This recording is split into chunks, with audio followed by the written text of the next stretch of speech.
end with. Google is a trademark, but the product itself is copyrighted. Yeah. But then, I mean, you look around the world, nation to nation, every copyright's different. So, I mean, US copyright, there's no such thing as an international copyright law. The US copyright's different to what it would be in Europe. Yeah, and I should disclaim my answer was US only. I'm not speaking about other countries. Yeah, there's a lot of litigation going on with this stuff. With, for example, the word Photoshop, right? I think they've tried to enforce their trademark in this instance. But when people said, I'm going to Photoshop that, I think Adobe actually sued. They Kleenexed themselves. That's what happened to Kleenex too. When your product is so ubiquitous, the brand name becomes the name for the product. You can lose your trademark.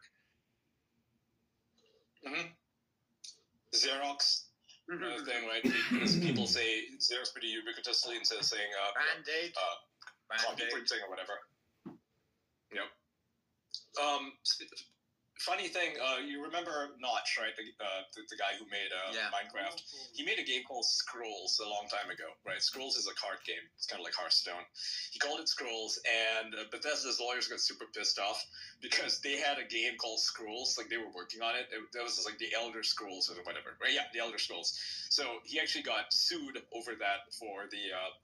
Mojang got sued over the use of the word scrolls, and I think eventually they came to some sort of agreement, and a lot of people took the side of him, obviously, but it made sense in that instance because they had to defend their trademark, because if scrolls become so, if they don't even bother to defend it, then anyone else can do it. It would set a terrible precedent. So I understand where, trademark law comes in. Sometimes it's extremely necessary to just step up and say, yeah, this thing sounds like it's a video game and it's called the same thing as ours, so you got to change the name because we value this thing and you don't want to dilute it or change the name. Well, and it also generally, generally, I mean, when that happens, what the companies are, so usually what happens is there are two, so most of the time, and I don't know if this is the case with the Minecraft Scrolls thing, but most of the time there's a filing with the USPTO, and then the bigger fish decides they're going to object to the filing, right? So it's not like they're suing you for a trademark infringement, which is like a full federal trial and real pain in the neck to do.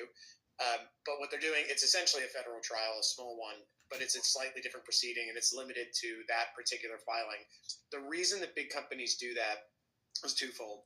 One of them is sometimes they'll just like chase the little guy off of their turf, and they'll abandon the mark and they'll change the name.